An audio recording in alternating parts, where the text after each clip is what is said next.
being recorded, and the recording will also be posted to our website, the Tribal Information Exchange. So I am now going to turn it over to my colleagues at the National Native Children's Trauma Center to start the presentation. Lauren? Thanks so much, Laura. Good afternoon, everyone. My name is Lauren Kelso, and I also have Laura Gay, which some of you may know if you attended the series. She's going to be manning the chat box, and she'll flag me down if there are questions or things that to answer. So, and thus are coming to you from the University of Montana in Missoula, Montana. So the University of Montana wants to acknowledge that we are in the Aboriginal territories of Kalispel people, a number of whom are present with us today at this event. So today we honor the path that they have always shown us in caring for this place for generations to come.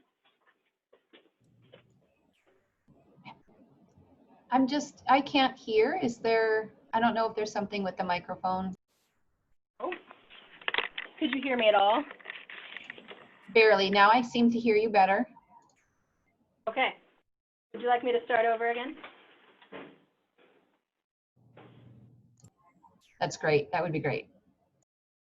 All right. So I want to say thanks to Laura Dyer for getting everyone up to speed on all the technological stuff for Zoom in today's meeting. And I want to thank you all for being here. Laura Gay will be manning the chat box and answering, or she'll be flagging us down if there are any questions that come up. My name is Lauren Kelso, and my colleague Lisa Stark and I will be presenting today. We come to you from the University of Montana in Missoula, Montana. And the University of Montana acknowledges that we are in the Aboriginal territories of the Salish and Kalispel people, a number of whom are present with us today at this event. And today we honor the path that they have always shown us in caring for this place for generations to come. We appreciate all of you for joining the second part of the Trauma and Resilience series. Today we'll be talking about protective factors and the science behind resilience. We also want to take a moment to acknowledge and say thank you to the many Center for Tribes staff members, the Center for Tribes leadership team, and our FPO at the Children's Bureau, Dr. Roshonda Shoulders, for the opportunity to make this series possible. During our time together today, we are going to provide an overview of the science behind resilience and explore 4 primary environmental factors that can support building resilience in the work you do in your tribal child welfare programs. Speaking of the work you do, we have a fairly large group today, so if you haven't already, please check out the chat box and let us know your name, your preferred pronouns, and what tribe you're representing. And as I look at the chat box, I can see a lot of you are already getting familiar with the chat box itself, and that's awesome.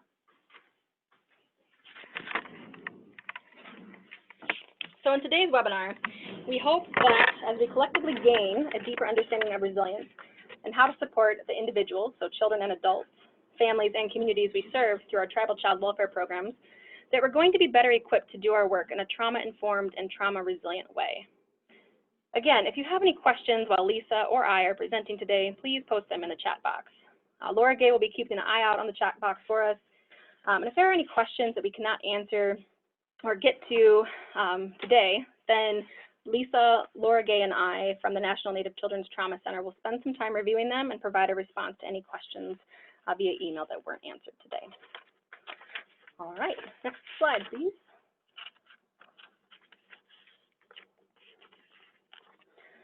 So, in part 1 of the webinar series, Laura Gay and Marilyn Brewer Zimmerman from the National Native Children's Trauma Center focused on how we can build an Indigenous trauma lens for child welfare work in tribal communities. So some of you may have been part of that first part of that series, and some of you, you may have not seen it. But if you are interested in learning more about how trauma can impact us personally and influence our interactions, how symptoms of trauma can present for individuals, families, and communities, and ways to respond using trauma-informed strategies, then please check out the recording of the first webinar. You can find it on the Tribal Information Exchange website under the Yeah, I work from home now until like probably October. Hold on one sec, everyone. I'll fix that in just a minute. And just a reminder to folks that if you check to make sure your line is muted, looks like we're good. Awesome. Thanks, Laura. The link to the first webinar will also be listed at the end of this presentation, and Laura Dyer will send it out and all of the other materials in an email. So for today's webinar, we will cover some key scientific facts about resilience, and then we will be focusing heavily on how to build up environmental protective factors in an effort to buffer the various impacts of trauma. So we're going to focus a lot on strategies. We will have some chat box questions throughout the presentation in an effort to make this webinar more engaging and facilitate the free flow of ideas and strategies that you all may have found useful or currently use. So the collective knowledge here is extremely important and helpful. I know I introduced myself kind of briefly earlier. My name is Lauren Kelso, and my pronouns are she, her, and hers. So I've worked in the human service delivery field, working with kids and families for the past 13 years. And at the National Native Children's Trauma Center at the University of Montana, I am a child welfare specialist and have been here for over 5 years now. My work primarily focuses on supporting tribal programs and trauma-informed systems change efforts at the personal, professional, and organizational levels. I also provide various trainings on trauma, youth and adult mental health awareness, and suicide prevention. And with that, I'm going to let my colleague, Lisa, introduce herself. Bonjour, Ginoam, Sagamakwe Indigo Ojibwe Mong, Edash Lisa Indigenous Jaganashimon, Migizi Nidodame, Mashkizi Bing Nindunjaba. Hello, everyone. My name is Lisa Stark, and I am an enrolled member of the Bad River Band of Lake Superior Chippewa Tribe from northern Wisconsin. As I said, I am Eagle Clan. I am a mental health training and technical assistant specialist for the National Native Children's Trauma Center based out of the University of Montana in Missoula. My career history is I have worked in tribal child welfare for 8 years, both with my tribe at Bad River, as well as the Lakota Ojibwe tribe in Wisconsin. I have served as an ICWA representative for both tribes. I have served as a qualified expert witness in ICWA cases for both of the tribes I have worked for. At Bad River, I was a tribal child welfare case manager and also worked on implementing customary adoption, which I will speak about during my portion of the presentation. I licensed foster homes in Bad River and provided support in home visits to the Bad River foster homes. At Luke Curteray, I was a tribal child welfare worker, as well as the assistant director, and supervised all tribal child welfare cases and staff during my time there. I have a lot of experience in working on multidisciplinary teams, forensic interviewing, and working with counties and joint investigations with both Ashland and Sawyer counties in Wisconsin. For anyone who knows me, I am very passionate about ICWA working cases. I am often called an ICWA nerd. I am often contacted by other tribes to consult with tribes and other tribal caseworkers in regards to ICWA cases. I am very excited and grateful to be part of the National Native Children's Trauma Team in Miigwech, and I'm glad to see everyone here today. Awesome. Thank you, Lisa. Can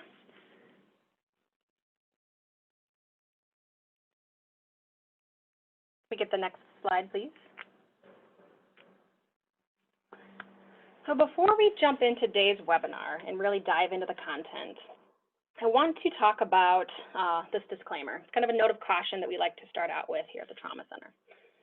Trauma in general, the experience of trauma, does not discriminate. It impacts the majority of the population, and collective trauma is especially meaningful for tribal communities as a result of colonization and the violence perpetrated against so many relatives. If any of the content today hits a nerve, or if you find yourself struggling afterward, please reach out to the people you turn to for support. You can also text the crisis text line at 741-741, visit them online at crisistextline.org, or call the National Suicide Prevention Hotline at 1-800-273-8255.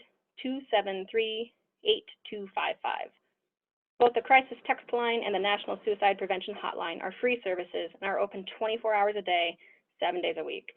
It is okay to need support, and it is okay to reach out for help. None of us are immune from the impacts of trauma, and your personal response is normal, and it's valid.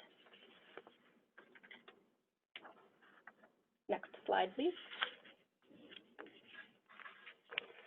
So resilience. What is it? There are a lot of definitions out there. For the purposes of this webinar, resilience is the process of adapting well in the face of adversity, trauma, tragedy, threats, or significant sources of stress.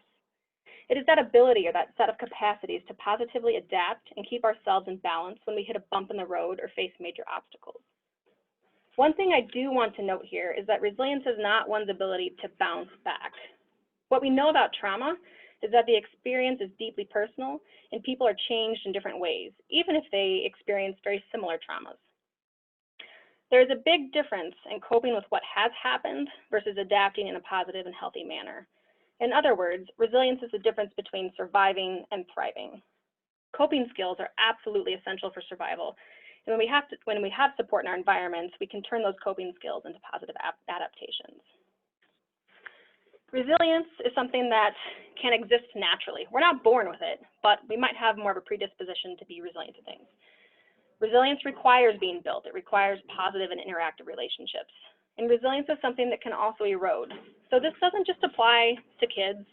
It doesn't just apply to adults. It applies to humans across our lifespan. So we need interactions with positive people from birth all the way to the end of life. Next slide, please. So we want to make this engaging, as I mentioned earlier.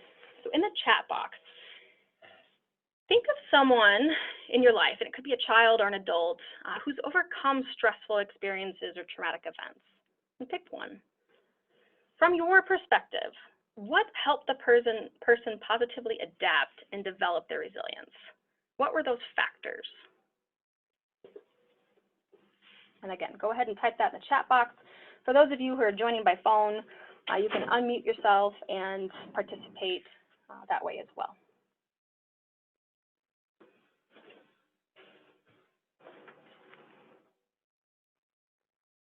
So I see humor, loving parents, ceremonies, family, positive social support, positive healthy relationships, a strong support circle, support network, listening, connection with trusted individuals, faith, healthy boundaries, spirituality.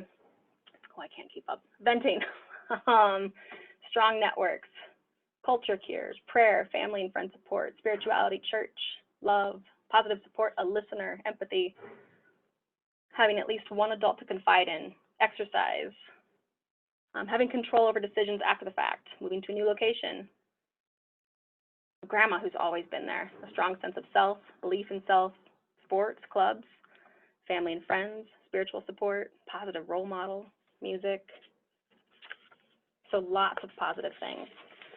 What I love about this is that there is no one right answer to make someone resilient. We all have those individual experiences. Fabulous. Thank you so much. Next slide, please. So I've alluded to this a little bit, but here's the presentation roadmap for today, what we're going to talk about. We'll talk about the science of resilience. And no worries, we're not going to go super in-depth into science, but we are going to talk about some of the primary factors that really will help us and help develop that resilience in the individuals that we work with. We're going to talk about 4 primary environmental factors that support resilience. Now, disclaimer, this is not an exhaustive list, but these are 4 primary things. From there, we're going to talk about how each factor supports resilience in kids and adults. We are going to discuss what each factor can look like in our personal interactions with kids, with adults, with families in our communities, and in the programs that we work in. And we are also going to discuss ways in which tribal child welfare programs can support each factor in service delivery, which also includes staff members. Next slide, please. So, science. Why are we talking about science? Resilience results from an interaction between our own natural predispositions, so things like biology, genetics, personality, and environmental factors like culture, relationships, skills, and experiences. In order to support those we work with to build their resilience, it is important to know who they are as individuals and learn about their personal histories. If we don't get to know the kids, adults, parents, families, and communities that we work with, we end up missing a significant piece of the resilience building puzzle. I am going to take a guess and assume not everyone here loves science. In fact, while the information is interesting, it can feel overwhelming. So for example, the topic of epigenetics, it is super interesting and it's absolutely relevant to the discussion of resilience, but it goes beyond the scope of today's presentation.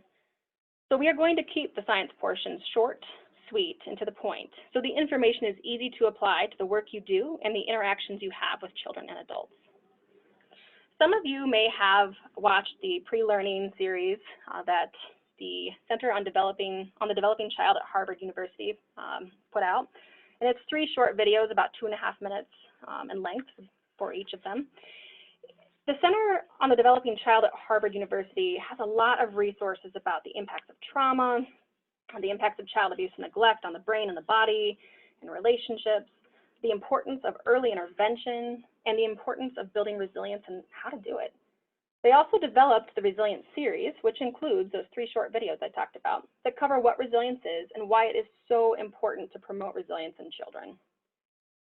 We want to promote resilience in children so that despite the challenges they face as a result of growing up in socioeconomically disadvantaged situations, experiences of community violence or violence in the home, attending schools where they are not learning or having their learning needs met, or perhaps having a parent with mental illness, just to name a few. We want those kiddos to be able to grow up and be productive and healthy citizens and adults, and possibly parents. So if you did not get a chance to watch the pre-learning videos for this webinar, we highly recommend that you check those out. Laura Dyer will send out the link so you have it, and you can watch it on your own time when you would like. Next slide, please. So is it nature? Is it nurture? What exactly develops resilience? What builds it? This is a 2.5 minute video from the Center on the Developing Child at Harvard University, and it provides a visual representation of what exactly is needed for resilience. What are the things that make it a bit harder for one individual or easier for another? What are some things to consider about an individual's history? So we are going to watch this, and then we'll have a little bit more information. And this is Laura. So folks, I just want to share too that the sound and quality of the video depends on your individual bandwidth. The video is just a couple minutes long and I will be sharing the link too. So if it doesn't come through well on your screen, you'll be able to view it after.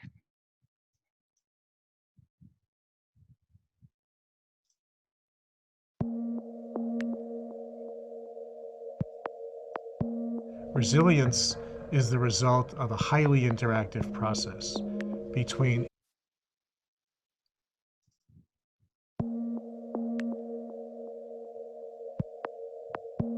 Resilience is the result of a highly interactive process between individual characteristics in the person and the environment in which that individual has developed. It's really the counterbalancing of difficult things that may exist in the child's life with positive things that occur within the family, but even positive things that may exist in the community. An easy way of thinking about resilience is like a scale with a fulcrum in the middle of it. And there are things on both sides of that scale, experiences of both bad things or good things. Our genes shape where the fulcrum is positioned at the start. There are certain genes that make a child more sensitive to the effects of maltreatment or parental neglect or witnessing violence. The fulcrum may start out kind of more towards one side or more towards the other side, and that's going to make a big difference in terms of how much these subsequent events affect things positively or negatively. Science tells us that experience moves the fulcrum, for better or for worse. Even though we are born with genes, genes will respond differently to certain environmental situations as opposed to others. What the genes are actually doing are turning up or turning down the expression of chemicals in circuits in the brain and the circuitry in the entire body that govern our responses to stress, to anxiety, to depressive symptoms. When positive experiences accumulate and children learn coping skills that help them to manage stress, the fulcrum can slide, so the scale tilts toward positive outcomes more easily. That's what resilience is all about. There's always an adult, or more than one adult, who is key to providing that relationship that helps to build resilience.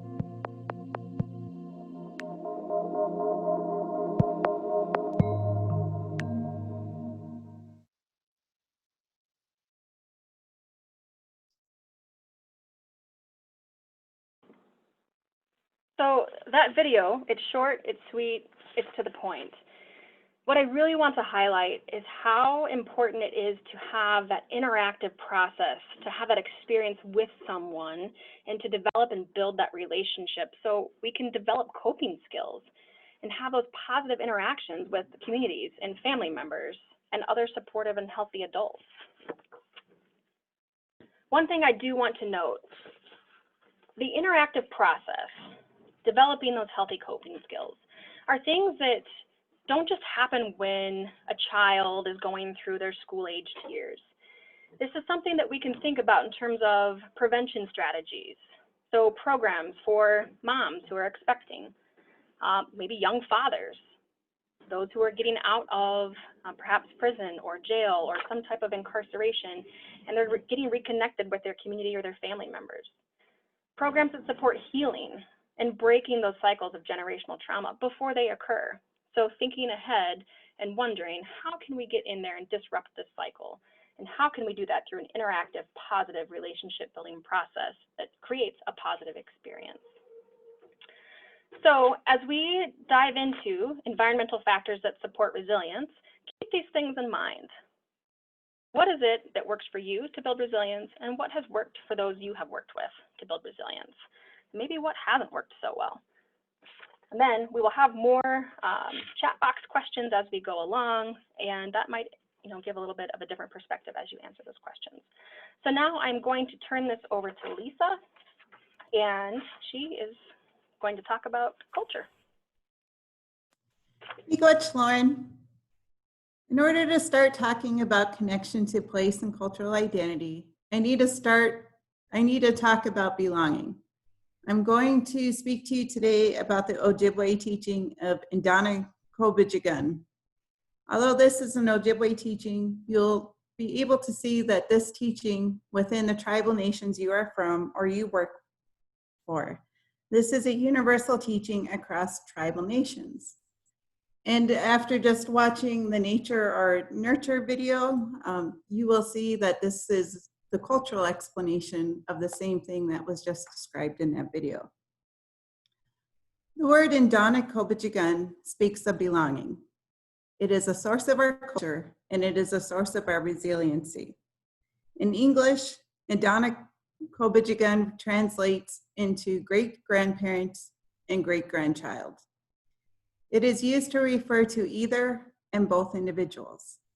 Why would that be? This is a teaching of 7 generations, and there are spiritual and scientific teachings deeply embedded within this one word. A great-grandparent and a great-grandchild are individuals, but they are also the same being. This word, when used, it also refers to myself, my parents, my great-grandparents, and my future great-grandchildren. It includes 7 generations within this one word. When this word is used, what is being said is that your identity goes back to time memorial, that those that came before you are alive in you in the present, and that the future of those not yet born reside in you as well. That's a very powerful word. The teaching of 7 generations spans many, if not all, tribal nations. It means that what came before is interwoven into our past, our present, and our future. It tells us that when we as individuals make decisions or actions, we need to be mindful of our past, our present, and how it will affect our future. It also tells us when we are working with tribal families, the decisions that will be made or the actions that will occur will affect their familial line. For this reason, as workers, it is important to be mindful to avoid re-traumatization of the children and families you work with. Spiritually, it tells us that we belong to someone since the beginning of time. It tells us that we are in the line of those who have yet to be born. We are all connected. Scientifically, our culture and our being is embedded into our DNA. That's epigenetics. I like to refer to this as our blood memory. Everything we need to know is within us. Those that came before us live in the memory of our blood. This is where our cultural knowledge lies, and this is where we reach for resiliency. Tribal nations not only have the teachings of this blood memory, but we also have what we've retained since time immemorial, our tribal sovereignty. We are nations within a nation. With sovereignty, we have self-governance. We retain the ability to make our own laws, our own service practices, and our own policies. Tribal nations can, and some do, develop the government around the cultural values and beliefs of the tribal nation. Let me give you an example. Many states have child welfare laws and policies that often terminate parental rights. Parental rights are terminated, and often a child is adopted. In previous practice, a new birth certificate was issued to the child with the adoptive parents' names, and thus removed the names of the birth parents. This horrendously impacts a child's political status within their tribal nation. By political status, I am referring to their enrollment or descendant eligibility of not only the child, but future generations to come. This policy of terminating parental rights, I'm just going to say it, it's genocidal to tribal cultures. This is one of the most dramatic assaults on the teaching of Indonic Kobichigan. Our identity, our being, our culture is tied to creation. A judge can't make laws to sever that spiritual connection to our past, present, and future. Many tribal governments and tribal courts are now utilizing sovereignty to counteract policies of terminating parental rights.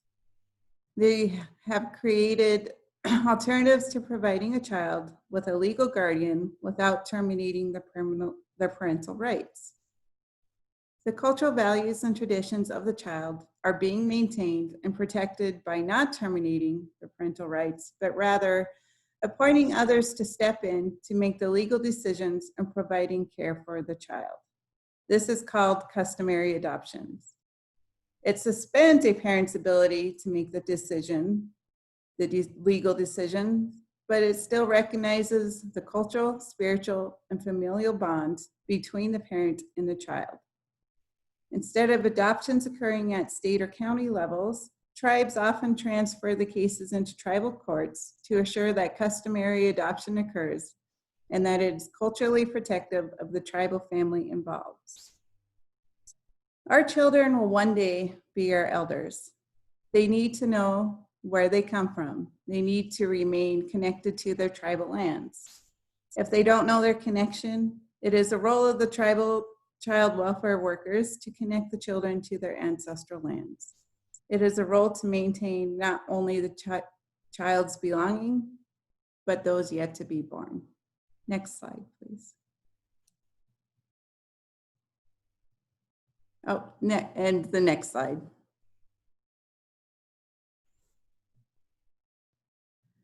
When working with a tribal family, again, culture is imperative to incorporate.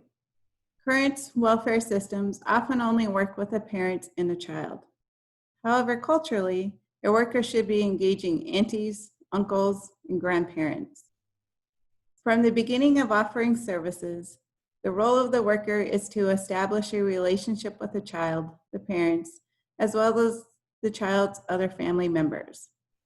I am a strong advocate for conducting family meetings, which are often called family group conferences. In these meetings, the issues, concerns, safety of the child should be considered, and the worker can facilitate how to address the concerns and involve the family in making decisions of how to best move forward. In doing this, workers can explore what is important to the child, the parent, and the extended family.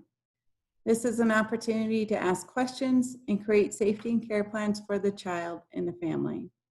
It gives voice to everyone involved. It creates familial roles and responsibilities of providing for the safety and well-being of the child, and provides for opportunities to be actively involved. I have found that a lot of information can be gained in facilitating these type of problem-solving meetings, track progress that has or has not been made, and identify issues that weren't previously known that can be immediately addressed. This is also an opportunity to discuss how to maintain and introduce connection to the tribe. How can the culture and values continue and or begin? How does that particular family live in a cultural way? What cultural traditions would the family like to participate in? How can a child's trauma be reduced by maintaining their norm? I'll give you an example. I worked on a case involving a traditional family. In the Ojibwe community I worked in, when a young girl gets her first moon or first menstruation, there's a year-long ceremony and protocol that is followed. This is called a berry fast. The family that I worked with was concerned that if their preteen daughter got her moon, she and her family wouldn't be able to conduct the ceremony or follow the protocol. This was very important to the young girl and her family. We found ways to ensure that she would not miss out on her berry fast, and that not only her family, but the community would be involved in her ceremony as well.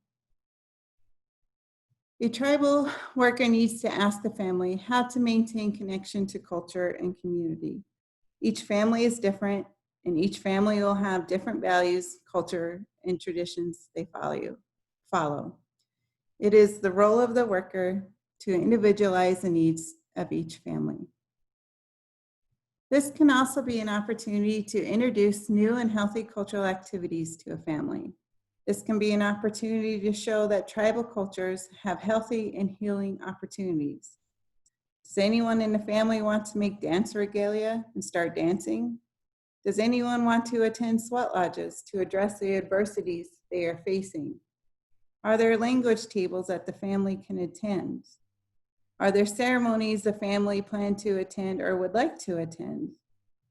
Is the tribal nation of the family from horse culture? Is there someone who can work with the family in equine therapy while also teaching the family about the horse culture? Are there elders that the family can reach out to and talk to?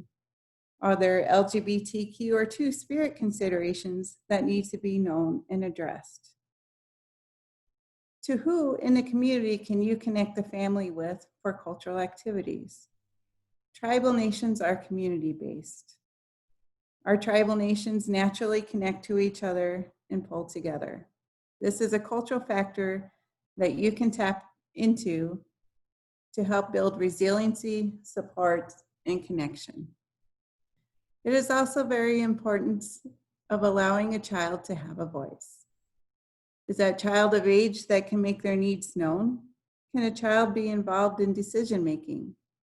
As a parent, I have learned the art of providing choices to my children that are acceptable, but that they can choose from. I've carried this into my child welfare practice as well. Allowing children and youth the ability to make decisions not only builds their resiliency, but it also teaches them life skills and making consideration and decisions for what works for them. One of the most powerful experiences I had when working with a tribal family occurred when the child spoke up.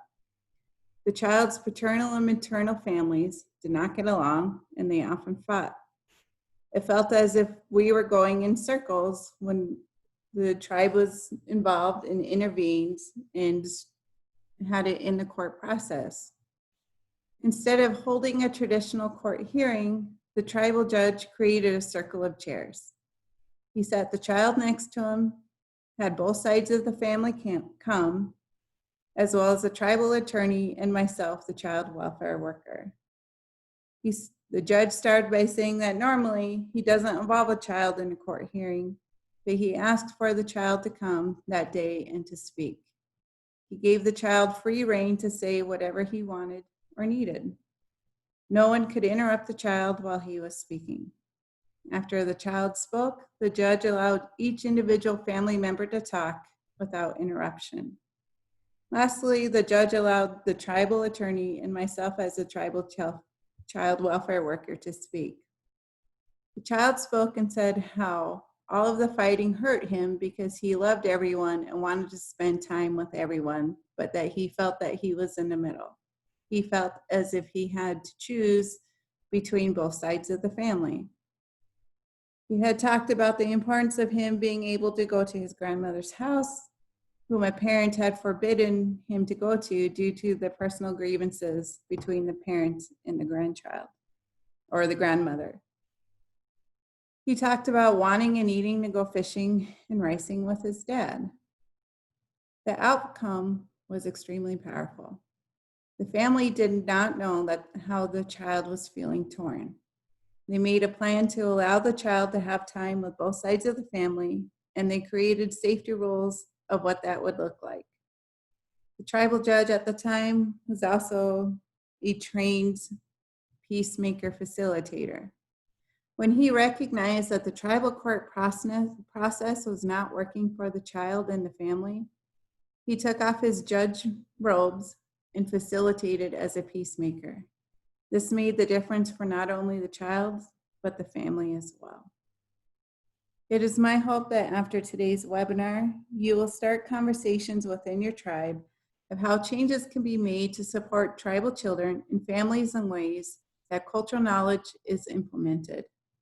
I advocate for returning to your tribe and starting the conversations not only within, but reaching out to other tribes to ask what they have done to maintain cultural support for tribal families as well.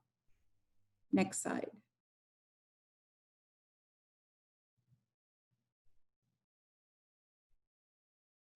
As I talked about before, resilience lies within tribal cultures. It has been there since time immemorial. Facilitating family meetings is a great opportunity to learn as a worker what is important to the family, what interests they have, and to ensure they have voice and choice. This is your opportunity to tailor the needs of the family with the values and norms of the tribal culture in the tribal community. This is a time to explore culturally healthy ways to live and to be. Yes, there's going to be resistance, and yes, conflicts will arise.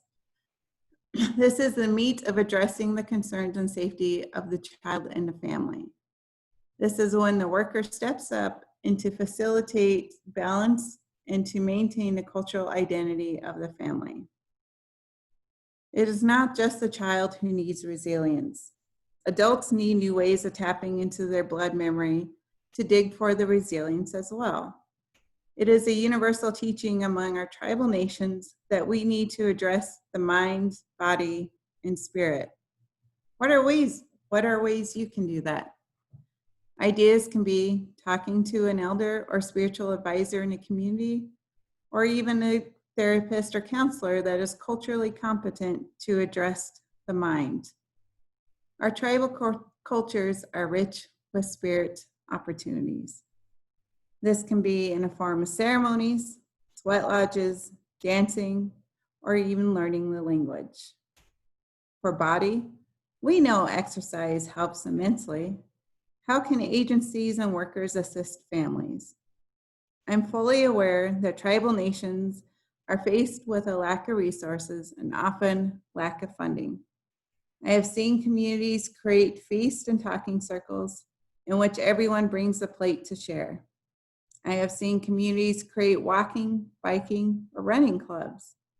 I have seen community members opening sweat lodges to the community and to families.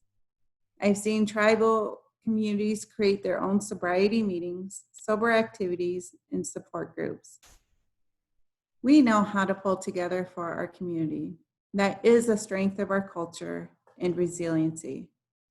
I've seen traditional and sober community members build a small lodge in their backyard, build a fire, and sit with a person who is wanting to detox.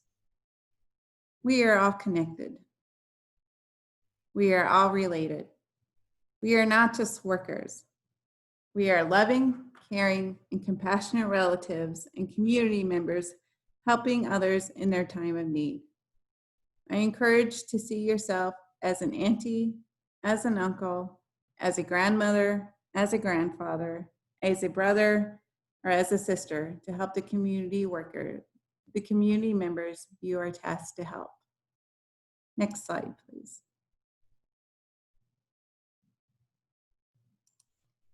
So now we have a chat box here. Please take this moment to answer the question of how do you engage in building resilience? You'll give it a few minutes.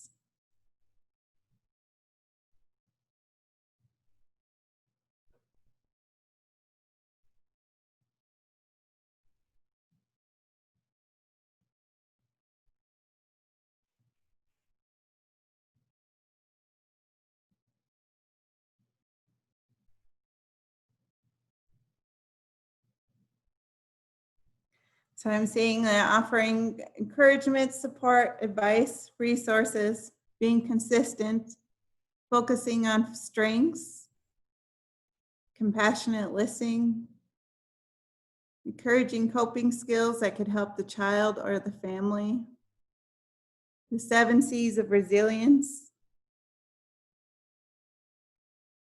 These are great ways of engaging and building resilience.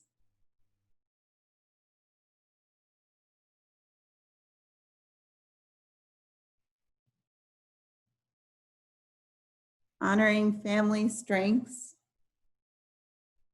kindness and love, absolutely.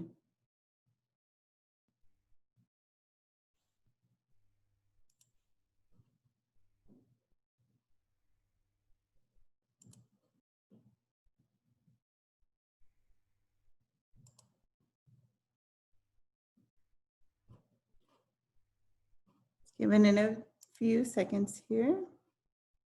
Encourage, encourage, encourage.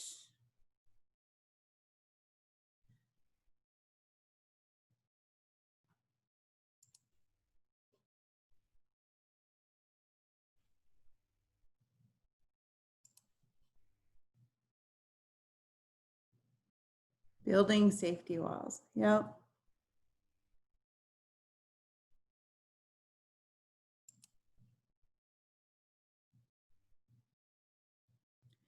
I'm just kind of paying attention to the time that we have left with you.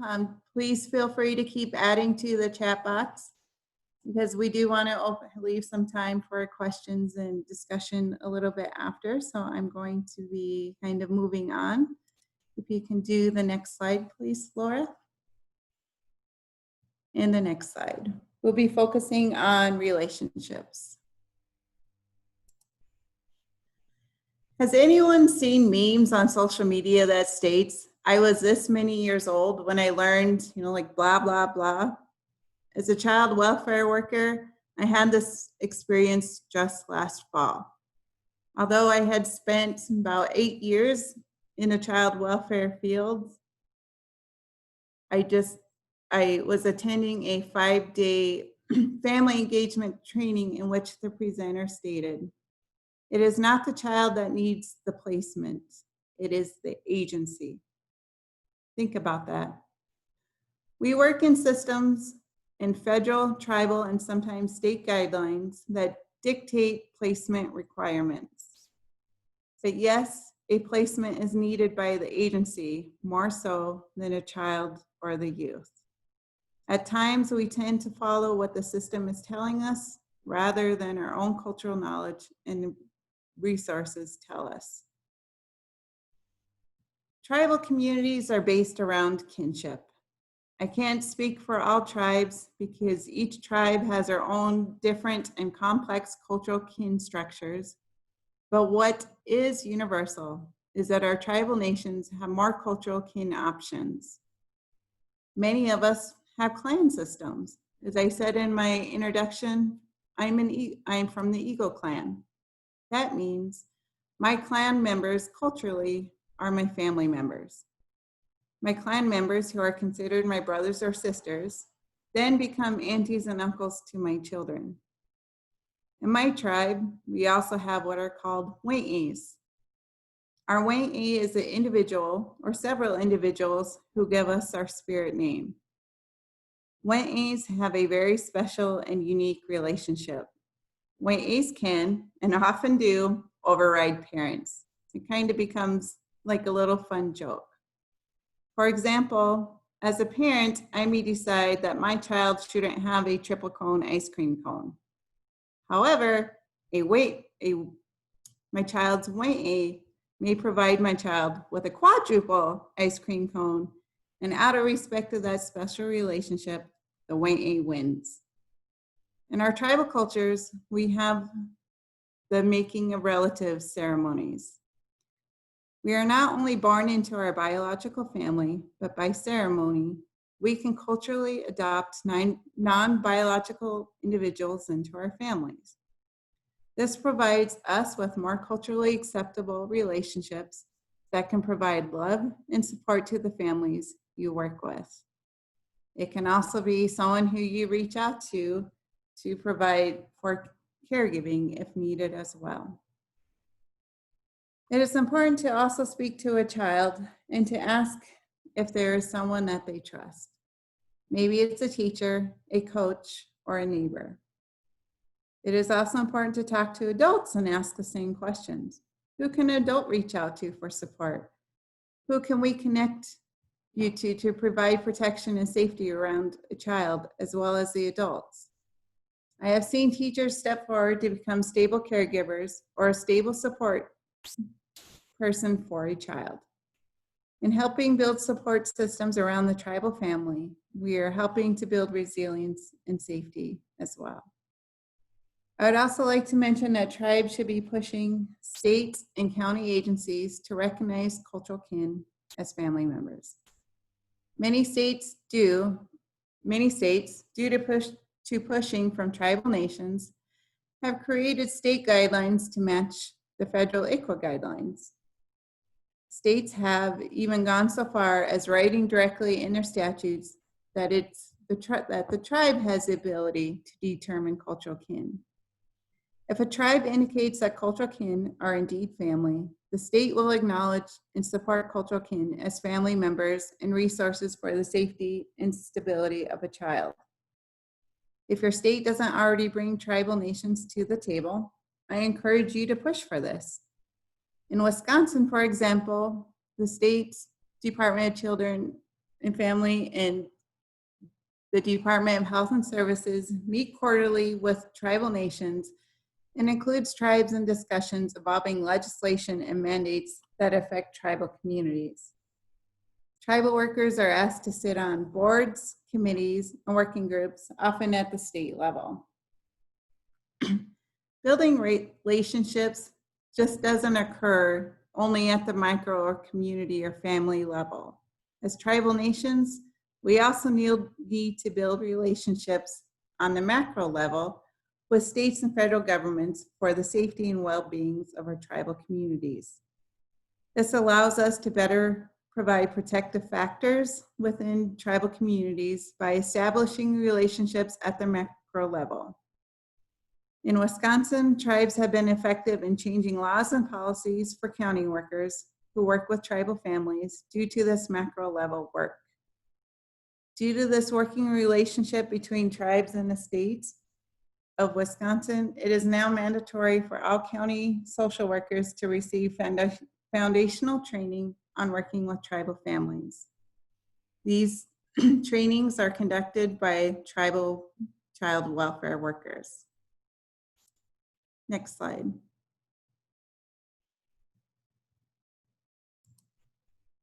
Personal interactions. You can't think yourself out of trauma or negative experiences. Often, the more you think about it, the more anxious you get.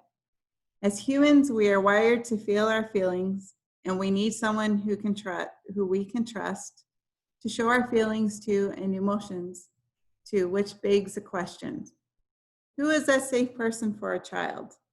A parent, a family member, cultural kin. You might not be that person for the person you are interacting with, and that is okay. Facilitate the connections that need to be made. Be honest and transparent with families and youth. This is how we build the trusting relationships. I can't tell you how many times I worked with teens in particular, and they ask, why can't I live with my mom? As a child welfare worker, I wasn't a sugarcoater. Gentle and respectful, absolutely, but I was transparent.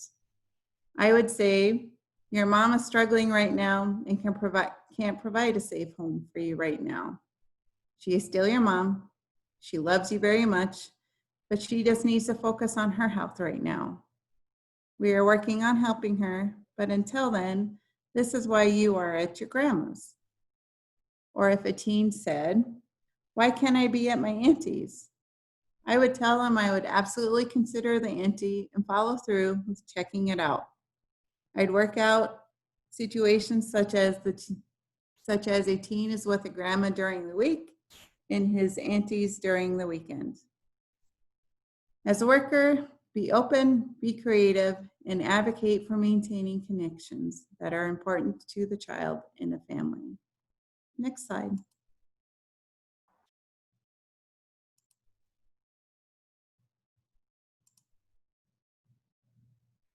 As a former frontlines tribal child welfare worker and supervisor, I know the challenges you face.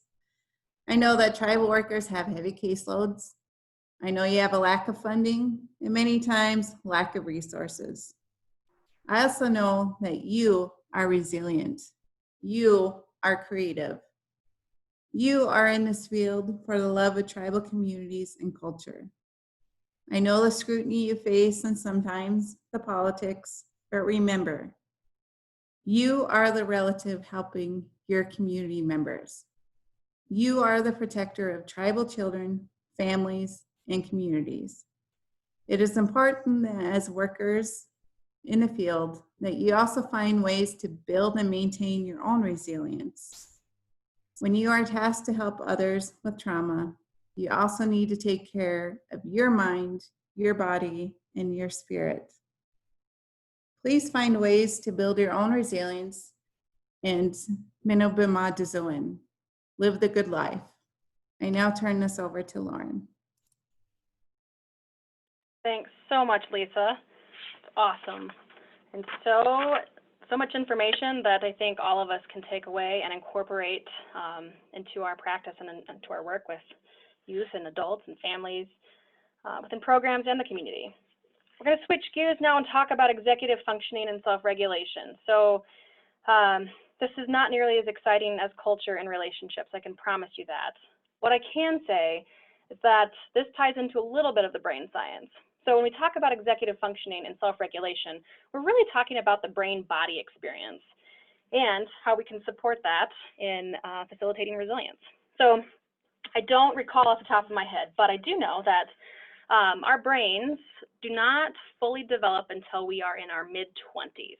Women's brains develop first and faster than men's brains, but it's something to keep in mind because the last part of our brains that develops has to do with executive functioning and self-regulation, that ability to think ahead and to anticipate potential outcomes or potential pitfalls, potential consequences or things that could go wrong. So it's important to keep executive functioning and self-regulation in mind when we talk about resiliency and how can we support those things. Next slide, please. So executive functioning really refers to one's learned ability to plan, to stay focused, to follow instructions that someone gives them, and to prioritize tasks and set goals. So if we don't learn these things through observation or someone doesn't teach them to us, then it's kind of a setup if we expect someone to engage and plan, stay focused and follow instruction, and also set those priorities and goals, if they're not taught that. So when we talk about executive function, this is something that we can keep in mind when we are interacting with those that we're working with. So what's happening? Is there something that seems to be a pattern? Is following instructions maybe not going well, or prioritizing tasks and setting goals not the way you would do it? And if so, that's a clue and a cue to really ask about what's going on. Trauma histories really significantly play into executive functioning and self-regulation. Self-regulation talks about controlling impulses and being present in the moment. With trauma, we talk about the fight, flight, and freeze response. Trauma and hormones and stress hormones all alter our brain and our brain chemistry. So if it is something that hasn't been addressed and there hasn't been healing and positive and healthy coping skills, then that can impact the current work and relationship that we have with the people that we're trying to get in a place that's safe, whether it's a kid back home, whether it's helping an adult develop some skills, or access resources, whatever it is. If there's something that has happened in one's history that we don't know about, it makes it very, very difficult to really understand how to best support that individual, that family. So ask,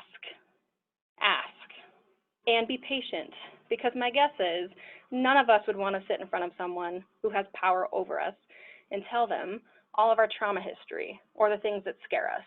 So be patient, be respectful, and just be present. Next slide, please. So how can this look specifically in our interactions? What strategies can we use? Pay attention to what's going well. In social services, sometimes there is a focus on what's not going well, and that can be the nature of the beast. And as a program, that is something that you can shift your lens. So what is going well? What are those strengths? What are those things that you can build on in supporting that individual? Are you seeing coping skills in your interactions with that individual, that kiddo, that adult, that family? Or are you seeing survival skills? Because that makes a big difference. What patterns are emerging? So for instance, maybe there's a visit that a parent needs to show up to, or an auntie needs to show up to support that child who's in care, and they don't show up. But the last conversation you had with them, they were saying, I will be there. I'm not going to let my niece, my nephew, my child down. I love them. I'm going to be there.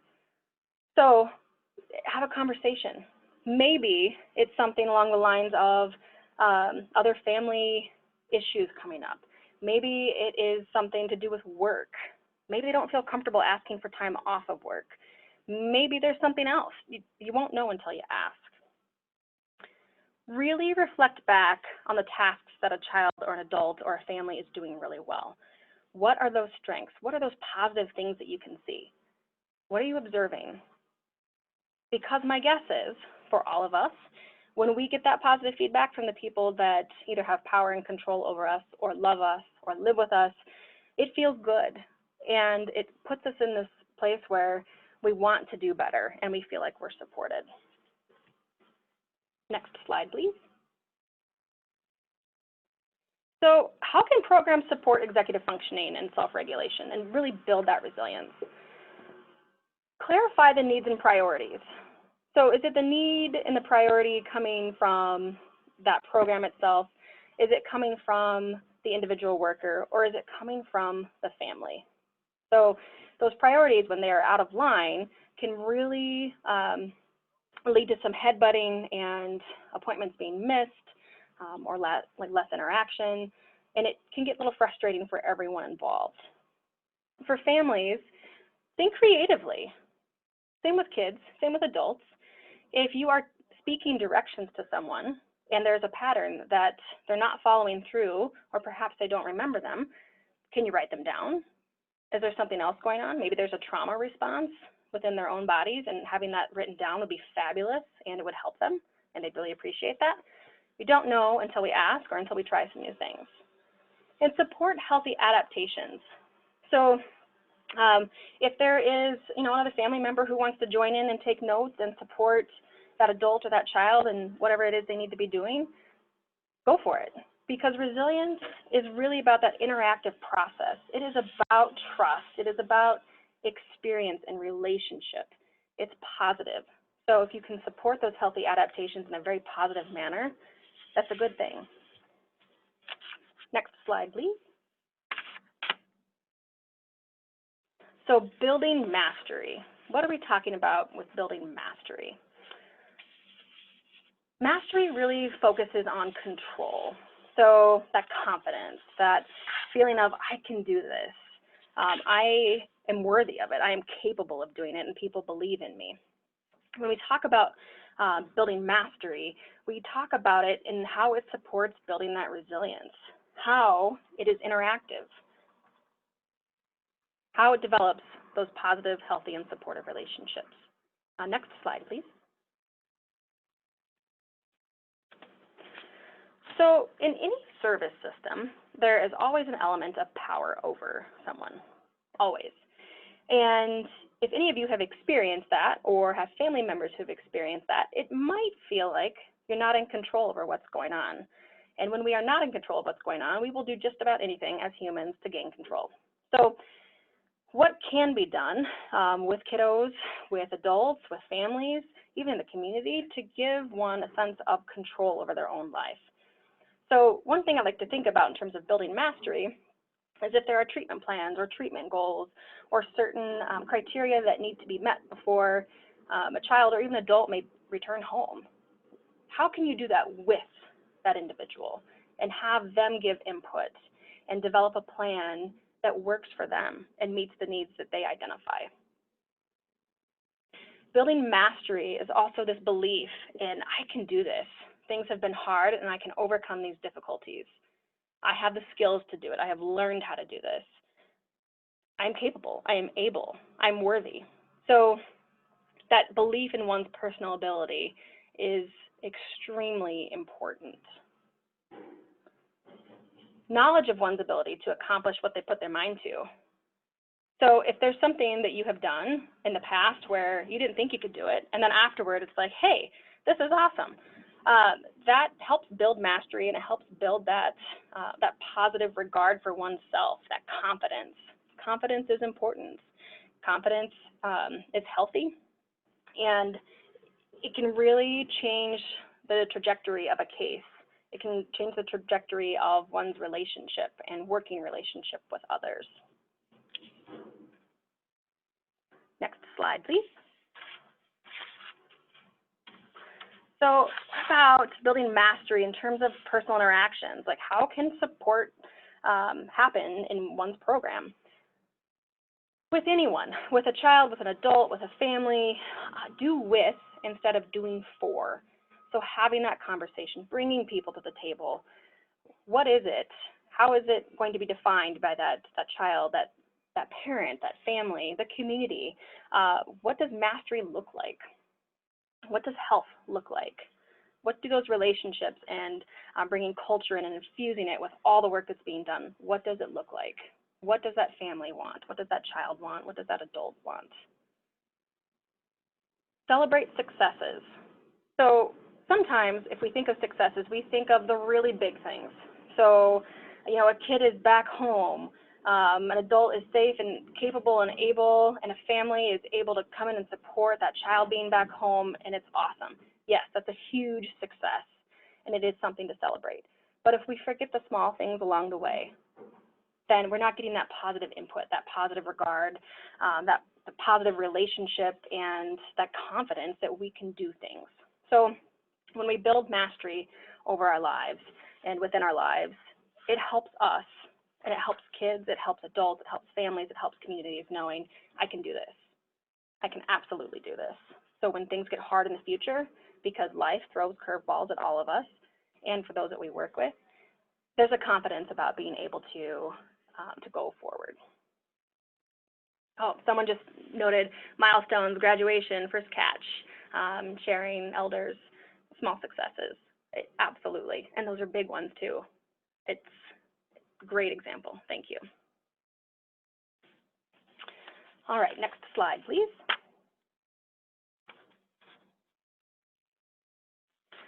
So set realistic goals. What do we mean by realistic goals? We want them to be achievable. So we want them to be specific. We want them to be measurable, achievable, time-oriented, all these things that set someone up for success. The cool thing about goals that I have loved in the work that I do, and even when I was working in child welfare, is to set the bar at a level where you know that you will be able to make those goals. You'll be able to achieve success. And that doesn't mean, you know, for example, if a parent is not attending visitation regularly, we wouldn't want to set a goal and say, the goal is you will attend all sessions and be on time.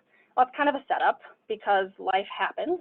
So maybe it's, you know, attend and be on time for, you know, at least 3 sessions. So when that parent is able to get to those 3 sessions on time or those visits, there's a moment of, okay, I can do this. I am capable and I am able, and it's awesome. And then you can revamp the goals and set a new goal. It helps build that confidence. When we talk about building resilience for individuals, for families and communities, as a program, recognize that need for power and control. Sometimes it's helpful to reflect on our own need for power and control in our lives. What does that look like? Maybe what does it look like for our kids or our nieces or our nephews or other family members? How can we acknowledge that and recognize there are limits to how much power and control one can have when they're involved in a system, but how can you acknowledge that need and meet it? Remain flexible. So here at the National Native Children's Trauma Center, Dr. Marilyn Brewer-Zimmerman has always said to us, it's a rigid state of flexibility. And I think this definitely applies to building resilience. A rigid state of flexibility because no 2 people, no 2 humans, no 2 experiences are the exact same. A traumatic experience is different for everyone, and building resilience is different for everyone. So think outside the box. So I know that Lisa touched on this a bit, quite a bit actually, but think outside the box, think outside the circle. Forget the box. Think of the circle. How can that circle be broadened? How can it be widened? Who's missing and who can be incorporated? Because that is what kids and adults and families and communities and programs need. There's no one size fits all to building resilience, especially in building mastery. It just looks different for everyone. Okay, next slide, please. So, chat box time. What is one strategy that you want to implement in your practice to help build resilience for children or adults and families involved in your program? What does that look like?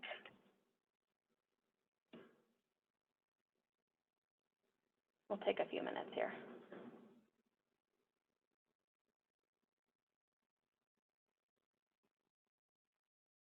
What is one strategy you want to implement in your practice to help build resilience for children, adults, families involved in your program?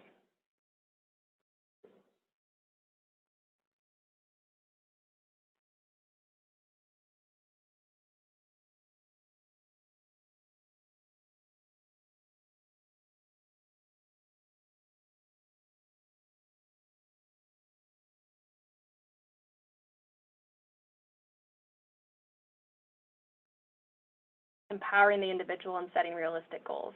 Awesome.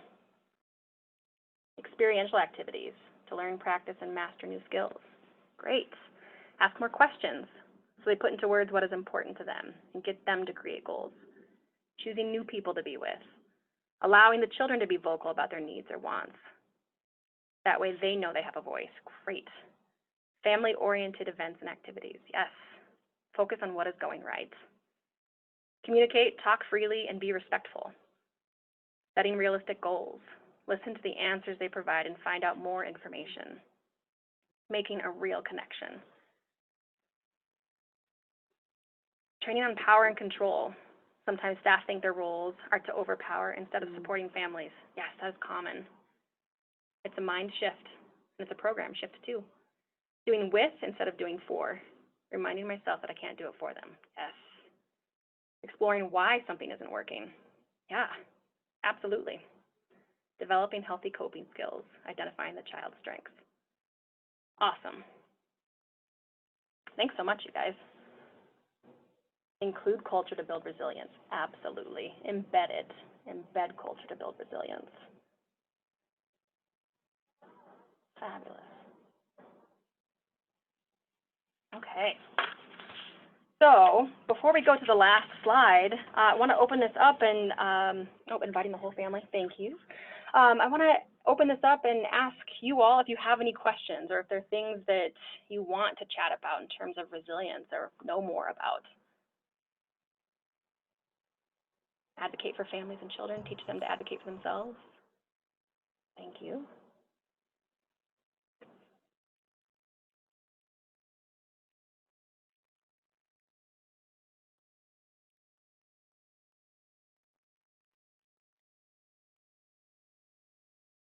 Are there additional things about resilience that you want to know more about?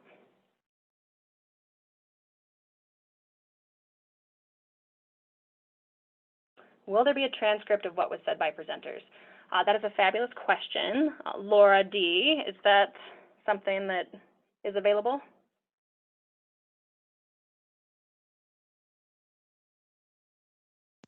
The meeting is being recorded, and we'll send the recording with a copy of, we'll send a copy of the presentation today, and the recording will be available next week, but I don't believe there will be a transcript of the conversation. Okay, thank you. There's a question, why do children sleep after trauma? So I can give you a very quick overview without going into a ton of detail. It's not just children who sleep after trauma, it's as humans. Sometimes we will fall asleep after trauma. And it's because it is exhausting and it is overwhelming to the body and the brain and the mind. So all of those stress hormones that our bodies produce during the fight, flight, freeze response, it's exhausting. It floods our bodies, and our bodies have to calm down in order to kind of get to this place of regulation, or as regulation looks for that individual, because sometimes when there's a lot of trauma, an individual will kind of be in that heightened fight, flight, freeze mode pretty much all the time. So it's a lot on one's body and their experience, and our brains need to rest. Will there be closed captioning once the presentation is posted? So I believe when you look at it through YouTube, there will be closed captioning. Oh, Laura says yes. I think it'll be on the website too. Okay. Next slide, please. Okay. So when we talk about strategies and what's going on, check out the Tribal Information Exchange for a resource list on trauma and resiliency, and our previous webinar in this series, and lots of other stuff. There's some really cool resources and resource sheets. Consider registering for the Trauma and Resiliency peer group. So Laura Gay, who is here manning the chat box, and Lisa will be facilitating those peer groups. And then if you have questions, inquire about an individual service project for your program. And I think Laura could probably talk a little bit more about that and the survey that will come out after this webinar.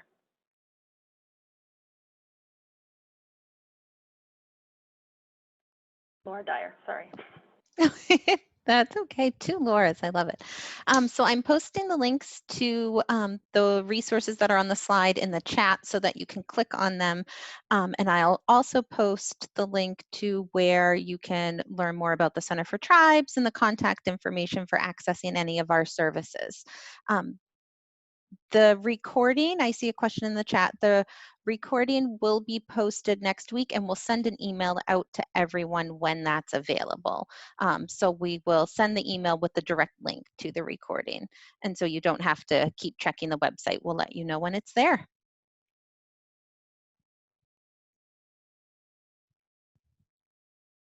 Yes, I will put the link to the survey here before we jump off, and I will also send an email within the next hour or so that has a feedback survey that we hope you'll complete just to let us know what you thought of today's webinar, and the information that you share on that really helps us to continue to improve these webinars that we provide for you all, as well as all of the links for everything today.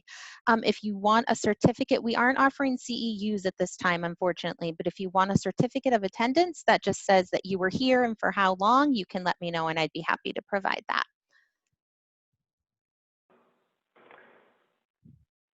And on the last slide, there's some contact information if you want to reach out and ask questions or get in touch with any of the Center for Tribes staff. Thank you all so much for being here. It's fabulous to have so much participation, and I just want to say thank you. It's amazing. Thank you so much, Lauren and Lisa and Laura, for sharing your time today and your knowledge with us and all of these great resources.